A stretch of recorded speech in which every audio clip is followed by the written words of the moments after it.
and health is very important, especially as we're doing this. For many of you in the video, you have been listening to us. If you are members of the IDPAC, we have already been giving you these lectures because the DOLE is really not just the DOLE, but it is because of the insistence of the President. The company should comply. Comply not because it should be complied with, but compliance to ensure that safety and health becomes non-negotiable. That you continue having workers that are competitive, that are productive, and the only way to do that, of course, would be to have good safety and health policies.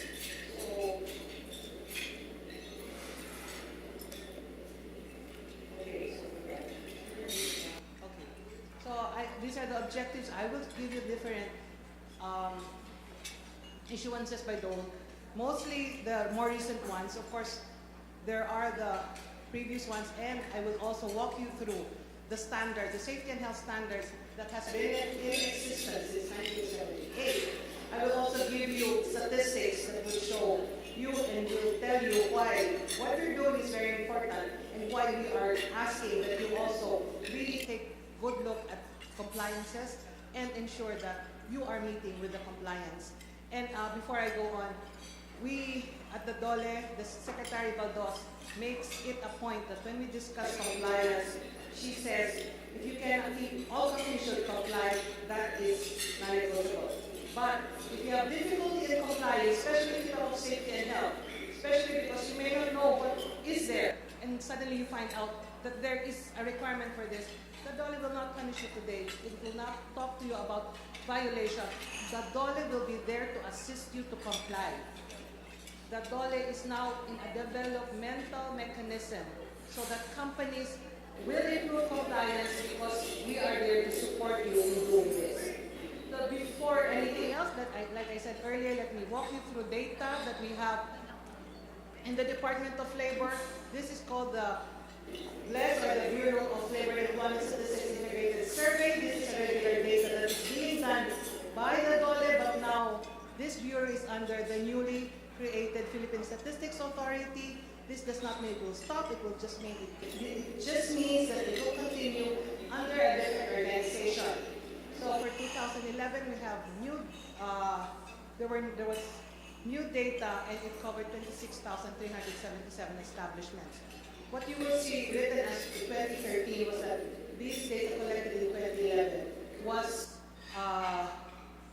given out in 2013. So, like I said, these are regular data collected every 2 years. If we compare 2010 and 2013, the last two survey rounds, we did see that 2013 had more occupational injuries that increased. There were also increases in cases that required absences from work. Manufacturing continued to have the highest share of occupational injuries, and we should also know that a little less than 60% required only first aid treatment. So we still have a majority of these injuries that may have been, that would be more than first aid and would also look at lost time injury.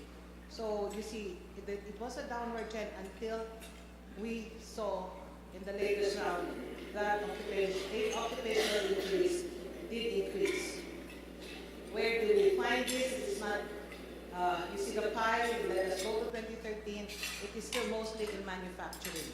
What I would like to point out is that previously, construction, where you would see most of the injuries being reported, in 2009, construction in the orange triangle was 8%.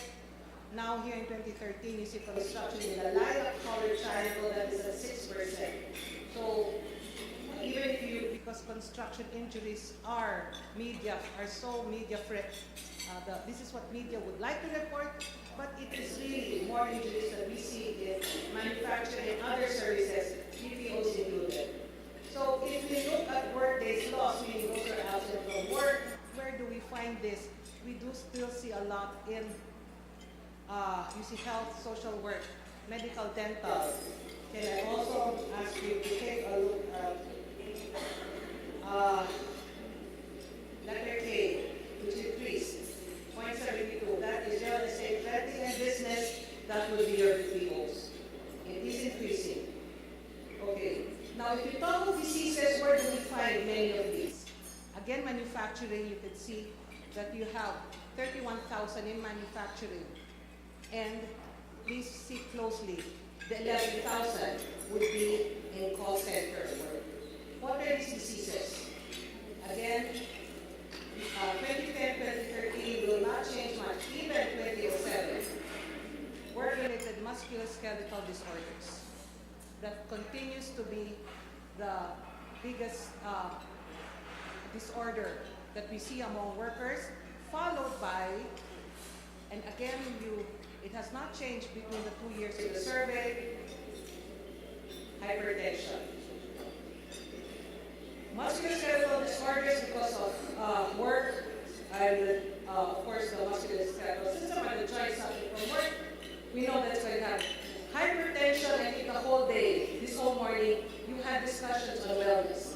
You had discussions on how to take care of your heart, how to make yourselves, how to improve health.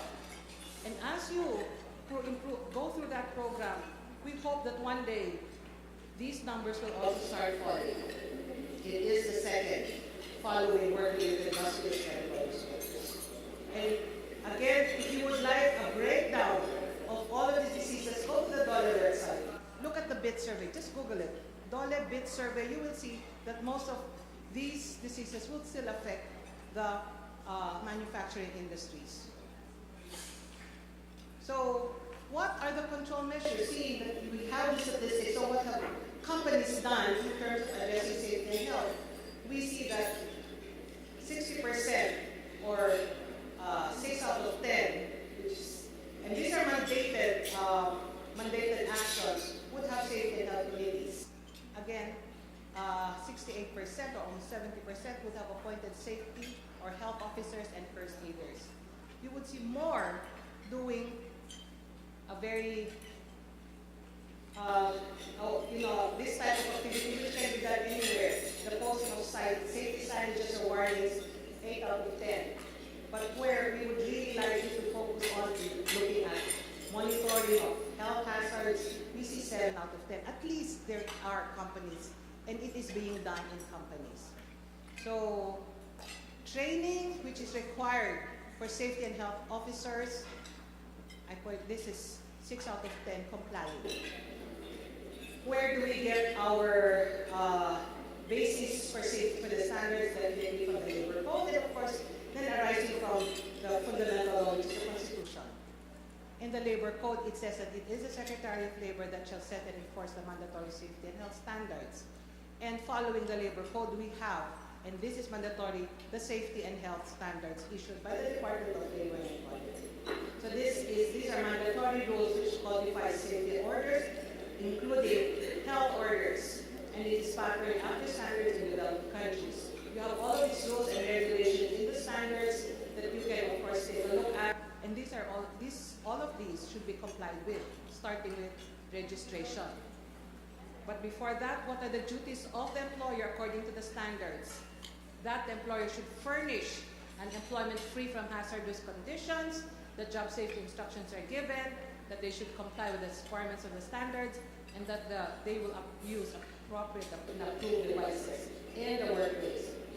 For the workers, that they shall cooperate with employers in carrying out the provisions, that they should report hazards, and that they should make proper use of all safeguarding safety devices, and of course, that they should follow the instructions of the employers. All companies should be registered at least once, unless they move out or they have another address, then again the registration will have to happen again. But it is valid for a lifetime where you register to the nearest Department of Labor regional office. Why is this important for the DOLE? This will be our database. It's not a database for, of course it will be a database for compliance or when we say inspection, but more so because it is a database to reach out to see where, if there will be problems in addressing labor laws, standards, we are there to assist you. We first require, of course, in the standards that you should have for safety and health, that there's the necessary and required safety and training and accreditation of personnel and safety and health. This is required in all workplaces. And how many would this be? Let us move on. If it is a hard, it depends now if it is a hazardous or highly hazardous type of work, and the number of workers. Then you have the subsequent number of safety officers that would be needed. This is also a little bit different from the health officers that should be in the companies as well. For non-hazardous, we also have this as the required number of safety officers in these types of establishments. So what are the duties of the safety officers? Definitely after their training, of course, they should have experience. They should advise the employer and the workers on safety. This is very important. They should investigate accidents. An accident will happen in any workplace. When the compliance officer comes in, do not expect that the DOLE will come and do our own. Of course, we will do our own accident investigation. But the first thing he will ask is, where is the accident investigation by the establishment? Because that is a requirement.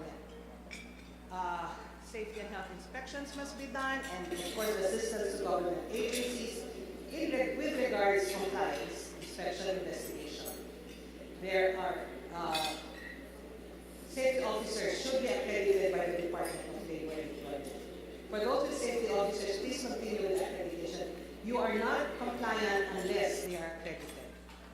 And we have already discussed this with the different, because accreditation will be done by the DOLE regional offices.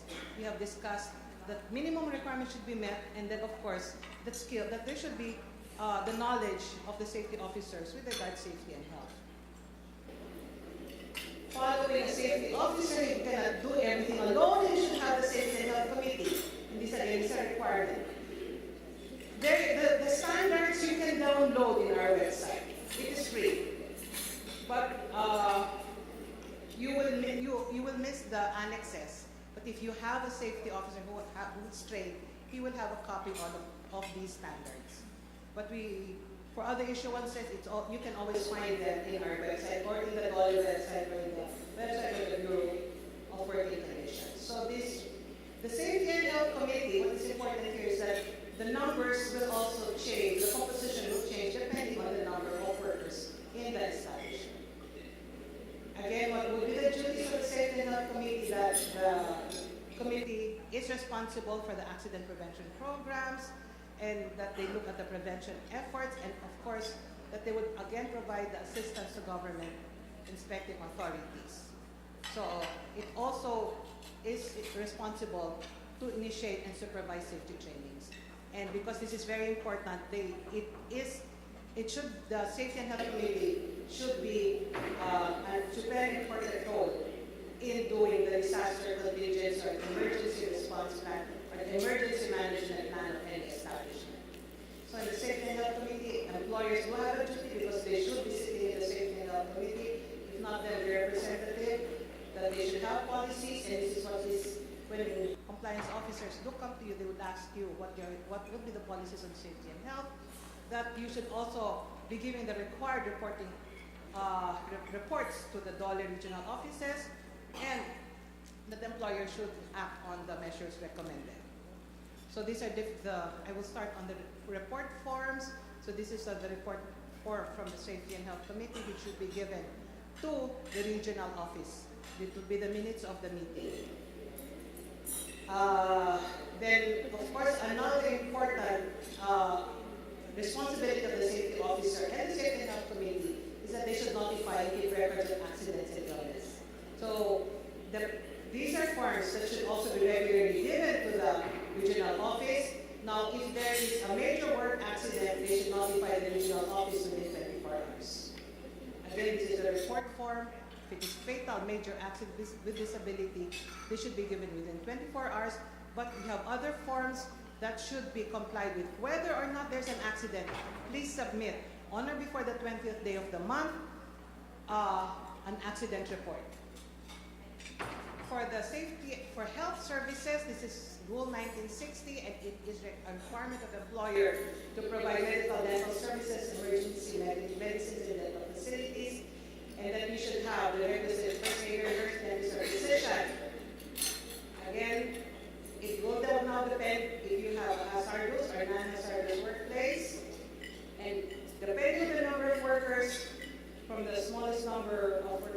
establishment, you can have just a first aider and first aid medicines.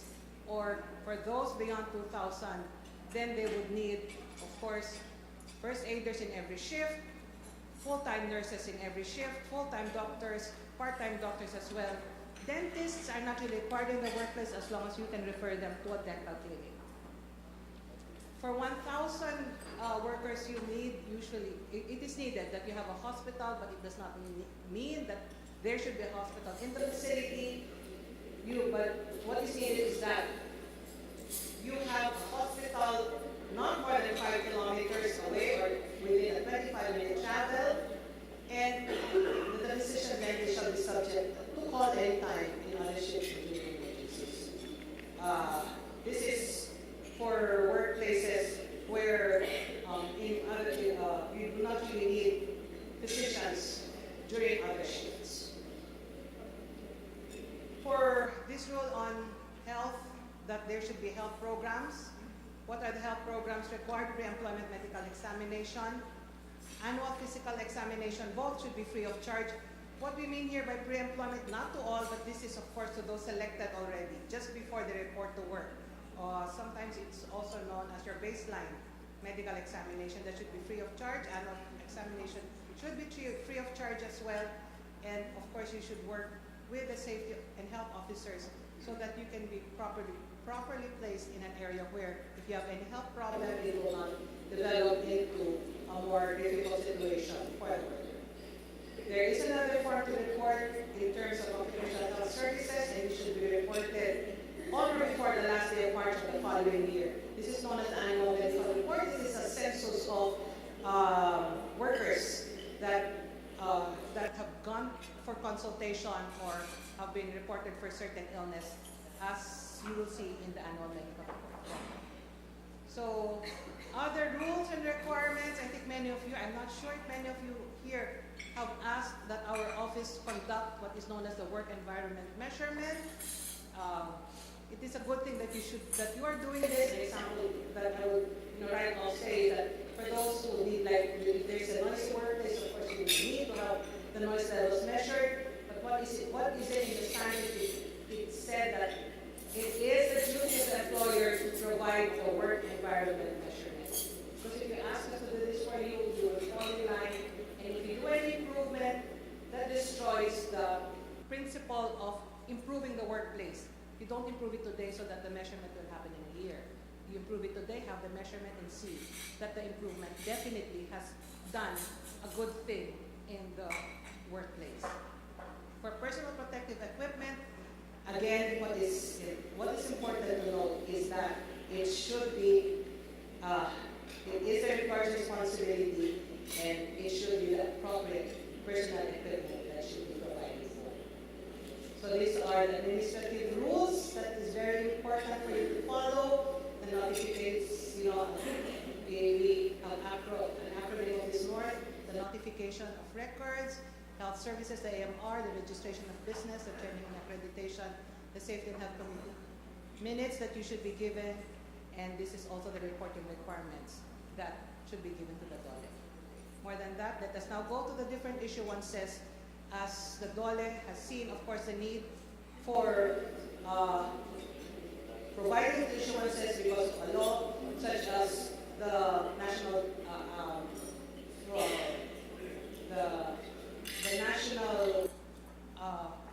against drugs law.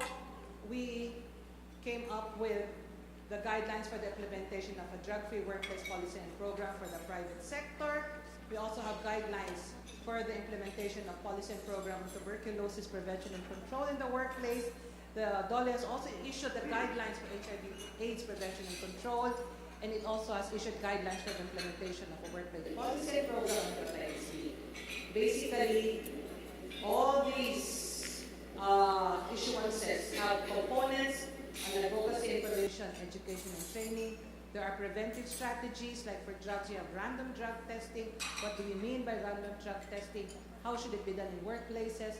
If you look at TB preventive strategies, what do we mean by this? What is the density that is required in a workplace? There's also, of course, issues on social policy because we have to look into confidentiality of results, non-discrimination policies, as well as work arrangement policies. Then in healthcare services, for many reasons, we do not require companies to have specific, that it is a diagnostic clinic, that they should have the services there. What we're saying is, if they cannot, at least have the referral system ready. Benefits and compensation is very important because they should know that they have benefits from the SSS or the GSIS, the field health, and of course the ECC, especially if it is work-related. And monitoring and enforcement is an integral part of any program because we do have to understand if these programs are have problems in being implemented. So these are just, again, this is a matrix of what is required, that these policies on drugs, TB, HIV should be jointly developed. It's mandatory and covers all workplaces. They have the different components that I have discussed earlier. So for the policy, it is important that when it is being done, it should be done in collaboration with management and workers' representatives. Again, the different components of the workplace policy and program, of the different issuances that I mentioned. What are the key principles of these issuances? That you respect, of course, the confidentiality of the workers, there's non-discrimination, that we have a healthy work environment, that there's continuation of the employment relationship, and prevention, of course, should be a cornerstone. And there's diagnosis, treatment, and referral for services. Of course, there is roles and responsibilities of employers and workers. In our discussions with the BPOs, this was a very important issue, an act allowing the employment of night workers. In this department order, in section 3, it mentions that without charge to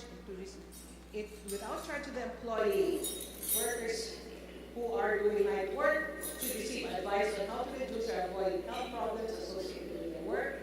And part of the mandatory facilities is that they should be made available for workers performing night work as required by the Rule 1960, which I mentioned earlier on safety and health and the standards. Other issuances, of course, this one will not take on, but again, looking at safety because of the many accidents happening in buildings and construction, we have to look at scaffoldings, kasambahay. There is an issuance on safety and health for our kasambahay. Maritime Labor Convention there is now a requirement to implement the guidelines on maritime safety and health, and we have recently passed the guidelines for the implementation of a globally harmonized system of chemical safety program in the workplace. For maritime safety and health, again, it is applicable to both domestic and international voyage, and it shall apply to Philippine registered vessels over 200 gross tonnage. The objectives would be, again, to promote safety and health of seafarers. And the important components of this maritime safety and health would be safety protection, accident prevention, hazard prevention, and occupational health program. So there is fitness that should be issued by or a medical certificate that should be issued by an accredited DOLE clinic for seafarers. For the globally harmonized system, like I said, this is something new, but for those working with chemicals, this is something very important because we have to also implement what is known as the globally harmonized system of classification and labeling of chemicals. This is a standardized way of harmonizing the classification and labeling of chemicals. So these are the pictograms that should be in chemicals where they are used. The chemical safety program elements in this department order carries these important items, and in fact, it carries workers' right to know where waste management, personal protective equipment, work environment monitoring, as well as health and medical surveillance and emergency preparedness and response. So what is important also here is that, especially for those working with chemicals, please ensure that you have a safety data sheet of 17 items. The control measures, if you're working with chemical, it is written. If you need a copy of all of this is a little, I'm just showing you a snapshot of the department order. Please go to our website. It is www.oshc.dole.gov.ph. You can see the whole department orders that I have been discussing. So the workers try to know information and training, and this is few of the last few slides. For the kasambahay, please do not neglect our domestic workers. The DOLE has issued the tips. It's not going to be regulated because there will be difficulty as they are staying at home and you cannot inspect abodes. So, but we continue to encourage that please take a look at general household safety, tips for the employer, especially because you do leave your houses with the kasambahay. We have all of these tips that are there, and I know they will be very useful as you also instruct your kasambahay to be safe and healthy, because that will, in the end, that will also ensure that your home, not just your house, your home with your children, will also be safe and healthy as well. So these are included in all of these in this department advisory for the kasambayas. Next steps, what is the government doing next? We are trying to engage all partners so that compliance will happen, and it has to happen in all establishments. I was talking earlier to Ms. Carmi of Healthway, and we are looking at their 700 establishments and see how we can assist them comply. It is now partnership. Let us talk of partnership. Let us remove sectors that, of course, there will be priority sectors, but for partners who are willing to commit themselves and who are willing to work with us, those will be our priority. But of course, we still have the highly hazardous workers that we have to address, and we are also looking at bringing in local government to prioritize safety and health as well.